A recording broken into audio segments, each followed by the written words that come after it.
حضور صلی اللہ علیہ وسلم کے پاس ایک مہمان آ گئے رات کے وقت میں. جب وہ آئے تو حضور نے پوچھا کھانا کھانا ہے؟ تم نے کہا کھانا ہے. جھوٹ اور بھوک کو جمع کرنا منع ہے. کہا جی کھانا ہے. تو حضور صلی اللہ علیہ وسلم نے فرمایا ازواج مطہرات کے گھروں میں پتہ کرو کچھ ہے. حضرت ام سلمہ کے گھر میں پتہ کیا تو کہا یا رسول اللہ 4 دن سے روٹی نہیں پکی. حضرت زینب سے پوچھا تو کہا حضور کئی دن سے چولہا ہی نہیں جلایا. حضرت عائشہ صدیقہ، حضرت میمونہ، حضرت سودا، تمام گھروں سے بظاہر یہ 2 جہاں کے شاہ ہیں پر پاس کچھ رکھتے نہیں. 2 جہاں کی نعمتیں ہیں ان کے خالی ہاتھ میں. ہر چیز ہے پر فقر اختیاری ہے. کوئی شے نہ ملی تو نبی پاک صلی اللہ علیہ وسلم نے مسجد میں اعلان کیا، فرمایا کون ہے جو میرے مہمان کو روٹی کھلائے؟ ان لفظوں کا حسن کوئی حسن والا ہی سمجھ سکتا ہے. فرمایا کون ہے جو میرے مہمان کو کھانا کھلائے؟ تو ایک صحابی لے گئے اور اٹھے وہ صحابی جو صحابہ میں غریب تھے، ایک انصاری جو غریب آدمی تھے. بہت زیادہ امیر آدمی اللہ کی راہ میں خرچ نہیں کر پاتا، اس کے لیے مشکل ہو جاتا ہے. اس کے لیے بہت امیر آدمی جو ہوتا ہے نا، وہ جتنا زیادہ امیر ہوتا ہے نا اتنی دیوار اس کے گرد کھڑی ہو جاتی ہے پیسوں کی، مشکل ہو جاتا ہے اس کے لیے. غریب آدمی کھڑے ہوئے. اگرچہ میرے محبوب کے غلاموں میں جو بڑے امیر تھے وہ بھی خرچ کرنے میں بڑے آگے تھے. حضرت عثمان غنی رضی اللہ تعالیٰ عنہ، حضرت عبد الرحمن ابن عوف، حضرت ابو بکر صدیق رضی اللہ. لیکن یہ غریب آدمی کا حضور میں لے جاؤں گا، میں لے کے جاؤں گا. اور یہ بخاری مسلم ہے. حضور نے فرمایا لے جاؤ. وہ اب صحابی گھر لے گئے اور بیوی سے مشورہ کیا. بات پہ غور کرنا، ہر چیز کی بھوک دیکھی جا سکتی ہے، بچوں کی نہیں دیکھی جا سکتی. وہ انصاری حضور کے مہمان کو گھر لے گئے، جا کے بیوی سے مشورہ کیا. کہا بھلی مانس گھر میں کچھ ہے؟ تو اس نے کہا تھوڑا سا بچوں کے لیے کھانا رکھا ہے. بچوں کے لیے. بچے تو بزدل کر دیتے ہیں، بچے تو آدمی کو بزدل کر دیتے ہیں، بچے تو مار دیتے ہیں، کلیجہ پھٹ جاتا ہے بچہ بھوکا ہو تو، نیند ہی نہیں آتی. اب صحابی اپنی بیوی سے کیا کہتے ہیں؟ کہتے ہیں بچوں کو بہلا کے سلا دے، اور رسول اللہ کے لیے نہیں، رسول اللہ کے مہمان کے لیے. بھئی نبی پاک کے لیے نہیں، حضور کے. تجھ سے در در سے سگ اور سگ سے ہے مجھ کو نسبت، میری گردن میں بھی ہے دور کا پٹکا تیرا. تجھ سے در در سے سگ سگ سے ہے مجھ کو نسبت. لمبی بات ہے کہ بچوں کو سلا دو. بی بی نے بچوں کو سلا دیا تو میاں بیوی کا مشورہ ہوا کہ مہمان کے ساتھ بیٹھ کے روٹی کھانا بھی سنت ہے. تو اب مہمان کے ساتھ بیٹھ کے کھانا بھی ہے تو کھانا ہے 1-2 آدمی کا. اب خاوند اپنی بیوی کو تیار کرتا ہے کہ میں بھی کھانے پہ بیٹھ جاؤں گا، تو بھی بیٹھ جانا. اور جب مہمان کھانے میں ہاتھ ڈال لے تو اٹھنا، کہنا او ہو دیا تو صحیح کیا ہی نہیں، ابھی بجھ جائے گا، اور جا کے دیا بجھا دینا. ہم ہاتھ ہلاتے رہیں گے، مہمان روٹی کھاتا رہے گا. اور یار اس درد کو، اس کیف کو سمجھو. گھر میں بچے بھی بھوکے، بچوں کی ماں بھی بھوکی، بچوں کا باپ بھی بھوکا. دسترخوان پہ روٹی لگ گئی، روٹیاں چن ڈالیں. بی بی اٹھی کہنے لگی او ہو چراغ تو صحیح کیا ہی نہیں، یہ تو بجھ جائے گا. حوصلے مند بی بی جس نے بچے بھوکے سلا دیے. وہ بھوکے سوئے ہوئے بچوں کی بھوکی اماں اٹھی اور اپنے خاوند کی تابع داری میں اٹھی. میں گڈی تے ہتھ ڈور سجن دے، وہ جنج رکھے اونج رہنا ہے. اٹھی اور اس نے نہ دیا ٹھیک کرنے کے بہانے بجھا دیا. مہمان روٹی کھاتا رہا اور رسول اللہ کے نوکر قربانی دیتے رہے. وہ روٹی کھا کے سیر ہو کے بستر بچھایا تو سو گیا. یہ میاں بیوی ساری رات بچوں کی طرف دیکھتے رہے اور غور کرتے رہے اور راضی رہے کہ ہم نے حضور کا فریضہ نبھایا ہے. قربان جاؤں محبوب پہ، بے خبر ہو جو غلاموں سے وہ آقا کیا ہے.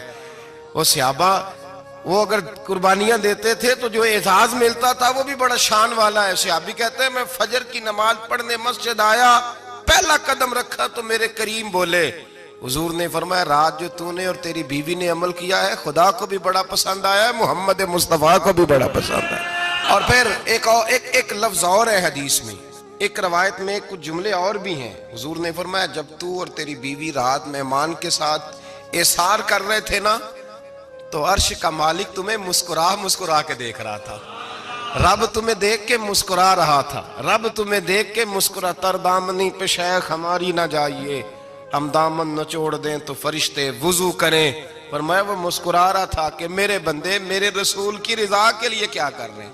اور صاحب دیکھو، نبی پاک کے لیے نہیں، خاندان کے لیے نہیں، خاندان نبوت کے لیے نہیں، حضور کے نہ سمجھیں یار، اس پہلو کو سمجھیں، نبی پاک کے بریلی کے امام بول پڑے، فرمانے لگے تجھ سے در، در سے سگ، سگ سے ہے مجھ کو نسبت، تجھ سے در، در سے سگ کتے کو کہتے ہیں فارسی میں۔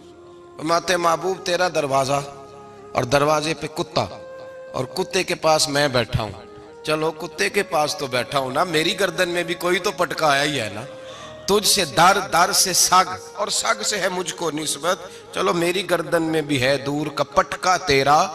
قرآن مجید بول اٹھا، رب کریم نے فرمایا حبیب یہ تیرے غلام وہ ہیں کہ وَيُقْصِرُونَ عَلَىٰ أَنفُسِهِمْ وَلَوْ كَانَ بِهِمْ خَصَاصَةٌ، فرمایا ان کا حال یہ ہے کہ جس چیز کی شدید حاجت ہوتی ہے وہ بھی اپنے بھائیوں پہ قربان کر دیتے ہیں، وہ دے دیتے ہیں تیرے نام پہ۔ جب مکے والے مدینے آئے، انصار مدینہ، تو میرے مصطفیٰ کریم نے فرمایا نہ تمہاری نسلیں ایک ہیں نہ قبیلے ایک ہیں، لیکن تمہارا نبی ایک ہے، تمہارا رسول ایک، خدا ایک، کتاب ایک، تمہارا میری وجہ سے رشتہ ہے، چلو اپنے بھائیوں کے ساتھ احسار کرو، چلو احسار کرو۔ اگر کسی کے 2 مکان تھے تو اس نے ایک اس کو دے دیا جو مکے سے آیا تھا، 2 باغ تھے تو ایک دے دیا، کسی کے پاس ایک تھا تو آدھا بانٹ کے دے دیا، ہر چیز تقسیم کر دی۔ حالات بدل جاتے ہیں، حالات بدل جاتے ہیں۔ تلک الایام نداولها بین الناس، اللہ لوگوں کے درمیان دن بدل دیتا ہے، حالات بدل گئے، بڑا مال غنیمت آیا، بنو نزیر کا علاقہ فتح ہوا تو میرے رسول پاک صلی اللہ تعالی علیہ وسلم نے انصار مدینہ کو اکٹھا کیا، فرمایا بھئی مال اب بڑا آ گیا ہے، 2 باتیں، یہاں تو اس طرح کرتے ہیں کہ میں ان کو کہتا ہوں جو مکے سے آئے تھے کہ جتنی تمہاری جائیدادیں باغ انہوں نے لیے ہیں واپس کر دیتے ہیں تمہیں، اور جو مال آیا ہے وہ بھی تم میں سے آدھا آدھا دونوں کے درمیان بانٹ دیتے ہیں، یا جیسے تمہارا دل چاہے، تمہارے مال بھی واپس کرتے ہیں اور جو وہاں سے مال آیا وہ تمہارے بیچ بانٹ دیتے ہیں، یا اگر تم کہو تو یہ مال ان کو دے دیتے ہیں مہاجرین کو، اور تمہیں تمہارے مال واپس مل جاتے ہیں۔ حضور نے پوچھا انصار مدینہ سے، حضرت سعد بن معاذ، سعد بن عبادہ تڑپ کے کھڑے ہوئے، عرض کی محبوبہ میں تو ابو بکر کو جانتا ہی نہیں تھا، حضور مجھے کیا پتا عمر کون ہے، میں کیا جانوں عثمان غنی مولا علی کی عظمتوں کو، محبوبہ میں نے تو تجھے ان کی طرف مسکرا کے دیکھتے ہوئے دیکھا ہے، تیرا جلوہ دیکھا ہے، تجھ سے در در سے سگ سگ سے ہے مجھ کو نسبت۔ یا رسول اللہ صلی اللہ علیہ وسلم ہم سے مشورہ نہ کریں، آپ اس طرح کریں جو جائیدادیں ہم نے انہیں دی ہیں وہ بھی ان کے پاس رہنے دیں، اور جو مال آیا ہے وہ بھی ان میں تقسیم کر دیں، اس لیے کہ ہمیں تو بس اتنا پتا ہے کہ یہ آپ کے غلام ہیں، آپ کے نوکر ہیں، ہمیں اس سے زیادہ کسی چیز کے کوئی غرض، بس آپ کے غلام ہے، بات ختم ہو گئی۔ حضور خاموش ہو گئے۔ صحابہ کہتے ہیں دیر کے بعد ہم نے کہا فیصلہ ہونا چاہیے، فیصلہ پتہ کیا ہوا؟ حضور نے ہاتھ اٹھائے، کہا اے اللہ میرے مدینے والوں پہ رحم فرما، اے اللہ میرے انصار پہ رحم فرما، اللہ ان کے جذبے قبول فرما۔ بھائی احسار والی زندگی وہ کیا بات ہوئی کہ میں نے بڑی قربانی دی ہے، اور جب تک تو قربانی نہیں دیتا تو قدر والا نہیں ہوتا۔ جو چیز قربانی سے حاصل ہوتی ہے اس کی قدر ہوتی ہے، جو چیز مفت میں آ جاتی ہے اس کی کوئی قدر نہیں ہوتی، کوئی قدر نہیں۔ میں اکثر سوچتا ہوں کہ حضرت خواجہ اجمیری کے خلیفے اجمیر میں بھی تو ہونے چاہیے تھے نا، لیکن ان کے خلیفے اجمیر میں نہیں ہوئے، دلی میں ہوئے۔ تو میں سوچتا ہوں دلی والوں کے خلیفے دلی میں ہونے چاہیے، لیکن دلی میں نہیں ہوئے، پاک پتن میں ہوئے، تو پاک پتن والوں کے یہاں ہو جاتے۔ وہ اس لیے کہ قربانی جو دیتا ہے نا، جو دور سے چل کے آتا ہے وہ قربانی کرتا ہے، قربانی دیتا ہے، اس کو قدر زیادہ ہوتی ہے۔ ہم نے کسی شے کے لیے کبھی قربانی نہیں دی، نہ دین کے لیے، نہ قرآن کے لیے، نہ مسجد کے لیے، نہ شیخ کے لیے، نہ طریقت کے لیے، قربانی تو ہے ہی نہیں۔ تو جو شے مفت ملتی ہے اس کا نہ مزہ آتا ہے نہ قدر ہوتی ہے۔ جو چیز قربانی کر کے لیتے ہو نا، قربانی کر کے، اس کی قدر ہوتی ہے۔ کسی لیے کہا تھا کسی درویش نے، اس نے کہا تھا قدر نبیدہ ایک کی جانن دنیا دار کمینے، قدر نبی دا جانل واگے سو گئے وچ مدینے. ان سے پوچھو نا، ان سے پوچھو ان حضرات کو کتنی قدر تھی. قربانی اپنی زندگی میں دینا سیکھیں. ایک ہوتی ہے بندے کی ذاتی خواہش، اس کو کچلنا بڑا مشکل ہوتا ہے. قربانی بڑی ضروری چیز کا نام ہے، اور جو قربانی دینا سیکھ جاتا ہے وہ بچ جاتا ہے. کتیا 6 بچے جنم دیتی ہے لیکن قربانی نہیں نہ دیتی بچوں کی، تو ریوڑ نہیں بنتے، اجڑ نہیں بنتے. بکری 2 بچے پیدا کرتی ہے اور سال کے بعد ہزاروں بچوں، لاکھوں بچوں کی قربانی دیتی ہے، پر پھر بھی جدھر جاؤ بکرے ہی بکرے نظر آتے ہیں. جو قربانی دینا سیکھ جاتا ہے نا، یزید نے کوئی قربانی نہیں دی، اس لیے کوئی شخص بھی کھڑا ہو کے نہیں کہتا، حالانکہ 14-15 بیٹے تھے یزید کے، کوئی بھی کھڑا ہو کے نہیں کہتا میں اس کی نسل میں سے ہوں. امام حسین نے ساری قربانی دے دی. ایک زین العابدین بچے تھے، پوری دنیا میں اللہ نے سید عطا فرمائے ہوئے ہیں. جو قربانی دینا سیکھ جاتا ہے وہ بچ جاتا ہے.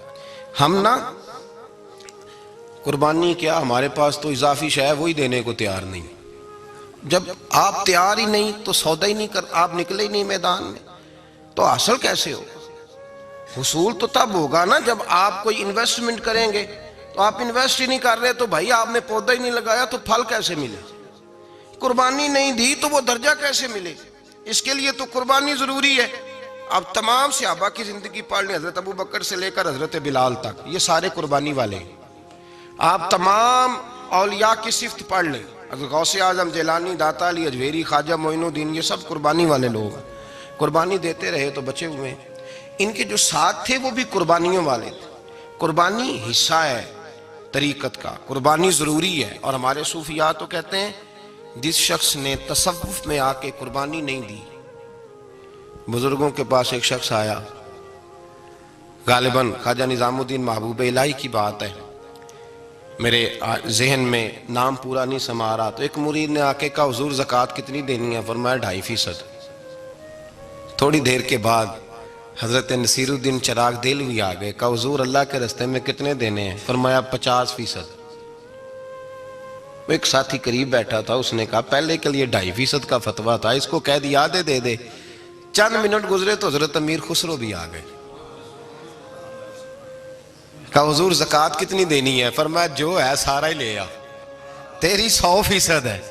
تو وہ ساتھی جو قریب بیٹھے تھے اس نے کہا بابا فتوے علیحدہ علیحدہ ہیں. فرمایا فتویٰ ایک ہی ہے، بندے علیحدہ علیحدہ ہے. فتویٰ ایک ہی ہے، مجھے پتہ ہے کون کتنے دے سکتا ہے. وہ جس کو میں نے 2.5% کہا ہے وہ بھی جا کے حساب کتاب کرے گا، اس نے 2.5 بھی پورا نہیں دینا. فرمایا جس امیر خسرو کو میں نے کہا نا سارا لے آ، اس کا دل کرے گا میں اپنا مکان بھی توڑ کے لے آؤں. میں نے فتویٰ ایک ہے، بندہ دیکھ کے بات کی ہے. بھائی قربانی نہیں ہے، اظہار ہی نہیں ہے، جذبہ ہی نہیں ہے، ہمارا مزاج ہی نہیں ہے. لیکن نا یہ اب ایک تو شریعت کی قربانی ہے نا، یہ تو اس پہ بھی لوگ بڑا سوچیں گے، اس پہ بھی لوگ بڑا سوچیں گے. فتوے پوچھتے پھریں گے کہ جی میرے اوپر تو ابھی میں نے تو 15,500 قرضہ دینا ہے، دوں کہ نہ دوں، کون سی دوں؟ فتوے پوچھیں گے. دینے کی دفعہ فتوے پوچھیں گے اور لینے کی دفعہ چھٹی، جو آتا ہے آنے دو. کبھی لینے کی دفعہ بھی فتویٰ پوچھنا صاحب کہ یہ مجھے اتنا مال آ رہا لے لوں کہ نہ لوں. وہ لے لیا، قابو کر لیا. جب دینے کی باری آئی تو فتویٰ احصار کریں. اور احصار صفت ہے مسلمان کی، یہ احصار کرنے لگتا ہے تو بچنے لگ جاتا ہے، اس کا فائدہ ہونے لگ جاتا ہے. قربانی دینے لگ جاتا ہے تو بچ جاتا ہے. کسی نے کہا تھا سن اے مسلمان، یہ نکتہ فیض قرآنی میں ہے، عظمت و اسلام اور مسلم صرف قربانی میں ہے. اگر تو جینا چاہتا ہے تو قربان ہو، اپنے مزاج میں قربانی. اور ایک عیسائی اسکالر تھا امریکہ کا، صرف ایک حدیث پڑھ کے مسلمان ہو گیا، کلمہ ہی پڑھ گیا. حدیث کیا ہے؟ جنگ یرموک ہے. تو 7 صحابہ زخمی ہیں، چور چور زخموں سے لیٹے ہوئے، گرمی بڑی شدید ہے. العطش العطش، پیاس پیاس پیاس پکارے ایک صحابی. ایک آدمی دوڑا دوڑا آیا، پانی کا برتن ہاتھ میں ہے، اس کے منہ کے قریب پانی کیا تو قریب ایک اور زخمی نے کہا میں بھی پیاسا ہوں. زخموں سے چور چور شخص نے، میدان میں پڑے ہوئے آدمی نے کہا یار پہلے اسے پلا دو، وہ زیادہ پیاسا ہے. وہ کہتا ہے میں جب اس کے پاس گیا، اس کو پانی دینے لگا تو ایک آدمی قریب سے اور بولا یار میرے تو زبان پہ زخم ہے، دوڑ کے آؤ، بڑی پیاس ہے۔ کہتا میں نے پانی کا کٹورا اس کے قریب جو کیا تو چوتھا بول پڑا۔ اس نے کہا ادھر لے جاؤ یار، میرا گزارا ہو جائے گا، کام چل جائے گا۔ وہ کہتا پانچواں بول پڑا تو چوتھے نے انکار کر دیا، میں نہیں پیوں گا، پہلے اس کے پاس لے جاؤ۔ کہتا حد ہو گئی۔ ساتویں تک میں آیا، اور جب میں ساتویں تک آیا تو پہلے نے پھر چیخ ماری۔ تو فرماتے ہیں وہ ساتواں کہنے لگا نہیں ادھر لے جا یار، اس کو پیاس زیادہ لگی ہوئی ہے۔ کہتے ہیں جب میں اس تک گیا تو وہ جام شہادت نوش کر چکا تھا۔ پلٹ کے دوسرے کے پاس آیا تو وہ بھی فوت ہو گیا۔ تیسرے کے پاس آیا تو وہ بھی رب کریم کی بارگاہ ناز میں حاضر ہو گیا۔ ساتوں شہید ہو گئے۔ تو پانی کا کٹورا میرے ہاتھ میں رہا۔ میں کبھی آسمان دیکھتا، کبھی زمین دیکھتا، کبھی پانی دیکھتا، کبھی میں ان 7 شہیدوں کے چہرے دیکھتا۔ پھر دل میں خیال آیا یہ تو گردنیں کاٹنے والے تھے، یہ تو ایک دوسرے کو قتل کرنے والے تھے، یہ تو خون پینے والے تھے۔ آج یہ سارے اس لیے کر رہے ہیں کہ سارے محمد عربی کے غلام بن گئے، رسول اللہ صلی اللہ علیہ وسلم کے نوکر بن گئے۔ وہ کہتا میں نے حدیث پڑھی تو میں مسلمان ہو گیا۔ میں نے کہا یہ جذبے دنیا دار بندہ پیدا نہیں کر سکتا، یہ جس نے جذبہ پیدا کیا ہے وہ اللہ کا سچا رسول ہے۔ میرے بھائی اظہار کا مزاج پیدا کریں۔ قربانی تو نہیں رہی معاشرے میں، اظہار ہی تو نہیں ہے۔ ہم روایتیں پڑھتے ہیں، سنتے ہیں، لیکن آپ یقین کریں پنکھے کے نیچے مسجد میں ایک دوسرے کو جگہ دینے کو تیار نہیں۔ پھر پنکھا ہے نا چل رہا ہے تو کوشش ہے کہ مجھے عین اس جگہ ملے جہاں پنکھا چل رہا ہے۔ اتنا بھی اظہار کرنے کو لوگ تیار نہیں، اتنا بھی۔ اور درجے بڑے بڑے لینے چاہتے ہیں، بڑے بڑے درجے۔ وہ ہمارے پاس لوگ آتے ہیں، 2-4 لفظ لکھے ہوتے ہیں نا نام کے ساتھ، کوئی علامہ لکھ دیتا ہے، کوئی پیر صاحب لکھ دیتا ہے، تو لوگ بڑی باتیں پوچھ لیتے ہیں۔ کئی دفعہ آ کے پوچھتے ہیں میرا زیارت کرنے کو دل کرتا ہے۔ میں کہتا ہوں یار تو نے آخری سیڑھی پہ پیر رکھ دیا ہے، بالکل آخری پہ۔ دل تو تیرا جس چیز کو کرے گا تو وہ کرنے لگ جائے گا۔ پہلے شروع تو حضرت جنید بغدادی رحمت اللہ تعالی علیہ، وہ دریا کنارے کھڑے تھے تو آپ دریا کے اندر پیر رکھا آگے جانے کے لیے۔ یہ اعلیٰ حضرت نے لکھا ہے واقعہ ملفوظات شریف میں۔ دریا پار کرنے کے لیے پیر رکھا تو ایک شخص کہنے لگا حضور مجھے بھی ساتھ لے لیں۔ آپ نے فرمایا میں دریا پار کروں گا تو اس طرح کرنا، میرا کرتا پکڑ لے اور یا جنید یا جنید کہنا شروع کر دے۔ یا جنید یا جنید، اس پہ فتویٰ بھی لگ جاتا ہے، پر کیا کرے، اب مسئلہ تو صحیح ہے نا۔ تو پیر میرا پیچھے سے کرتا پکڑ لے اور یا جنید کہا ہے۔ وہ کہتا ہے پیر رکھا نا حضرت نے پانی میں تو میں بھی پیچھے۔ تو حضرت جنید بغدادی کیا کہتے ہیں یا رحمان یا اللہ، یا رحمان یا اللہ، وہ خود یہ پڑھ رہے ہیں اور مجھے لگایا یا جنید پہ۔ کہتے ہیں دریا میں وہ بھی چلنے لگے تو میں بھی، یوں لگا جیسے پکے فرش پہ چل رہے ہیں۔ کہتے ہیں تھوڑا سا گزرا تو میں نے کہا بابا خود یا رحمان یا اللہ کہہ رہا ہے اور مجھے یا جنید پہ لگایا ہوا ہے، تو چلو میں بھی یا رحمان یا اللہ پڑھتا ہوں۔ کہتے ہیں میں نے یا رحمان یا اللہ کہا تو میں ڈوبنے لگ گیا، دریا میں ڈوبنے لگا۔ تو حضرت فرمانے لگے تجھے کہا نا یا جنید کہہ، کہتے پھر یا جنید کا تو پھر اوپر آ گیا۔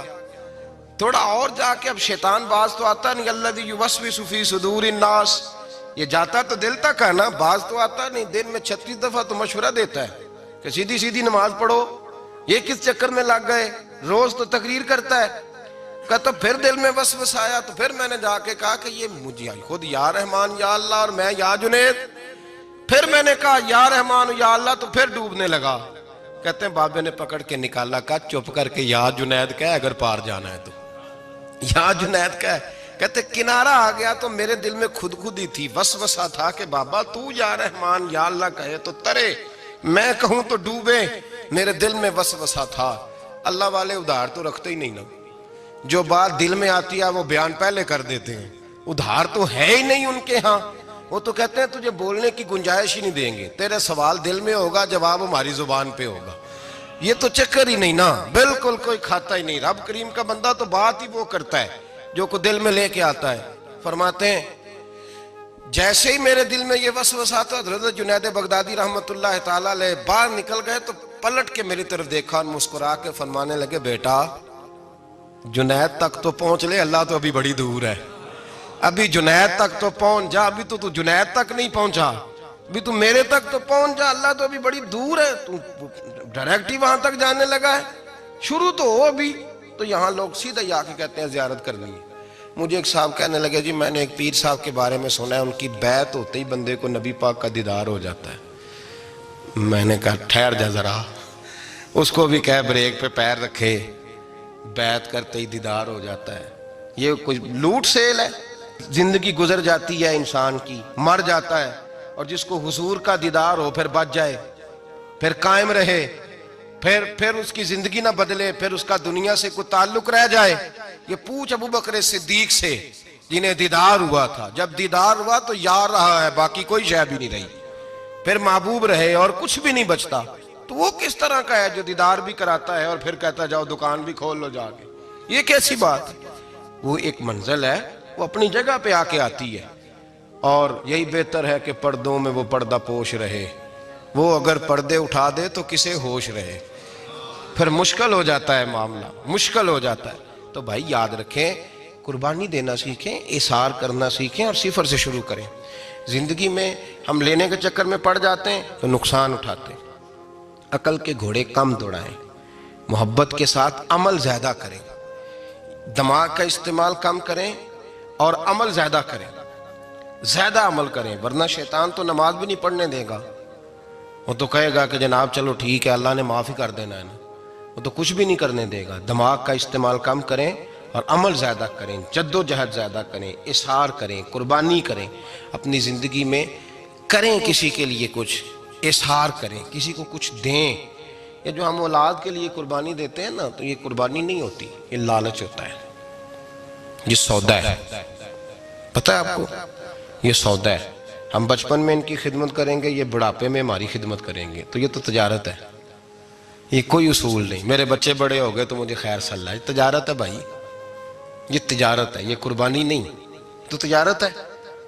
یہ آپ جو کر رہے ہیں یہ تو کمیٹی ڈال رہے ہیں آپ، اور چونکہ نیت یہ ہوتی ہے خدمت کی، تو پھر نصیب والوں کو خدمت ملتی ہے، قسمت والوں کو ملتی ہے۔ ورنہ بچے کہتے ہیں ابا جی ٹھیک ہے آپ نے ہماری خدمت کی تو سارے کرتے ہیں، آپ نے کو نوکی تھوڑی کی ہے، چھٹی آپ وہاں بیٹھیں، چائے ملے گی وقت پہ پہنچے گی، لیکن آپ مداخلت نہ کریں کسی چیز کے اندر، تجارت نہ کریں، اظہار کریں، قربانی کریں۔ ہمارے صوفیاء یہ کہتے ہیں اولاد سے بھی توقع نہ کرو خدمت کی، نہ توقع کرو، بس یہ کہو کہ میرا رب مجھے بڑھاپے۔ دیکھیں نا نبی پاک صلی اللہ علیہ وسلم نے دعا مانگی، اے اللہ ارذل العمر ہونے سے بچا، عمر کے اس حصے سے بچا جس میں دوسروں پر انسان بوجھ بن جاتا ہے، دعا مانگ۔ تو یہ لالچ بھی نہ کبھی زندگی میں رکھیں کہ میری فلاں آدمی خدمت کرے گا، یہ لالچ بھی برا ہے، اس پر بھی توجہ نہ کریں۔ اپنی دنیا آپ پیدا کر اگر زندوں میں ہے، سر آدم ہے، ضمیر کن فکاں ہے زندگی، یاد رکھیں۔ ہوش آنے سے لے کر اپنا یہ ذہن بنا لیں کہ میں آج سے اپنے آپ کو خود چلاؤں گا، میں سایہ دوں گا، بھکاری مان کے کبھی کسی سے سہارا مانگوں گا نہیں، سہارا دیں، کسی کے لیے قربانی دیں، اظہار کریں، جد و جہد کریں۔ جو چیز آپ کے بس میں ہے وہ تو ہے، جو بس میں نہیں اس میں بھی کوشش کرنے کی آپ کوشش کریں، تگ و دو کریں۔ قربانی سے انسان سنور جاتا ہے، بن جاتا ہے۔ اللہ تبارک و تعالی ہمیں سنورنے اور بن جانے کی توفیق عطا فرمائے۔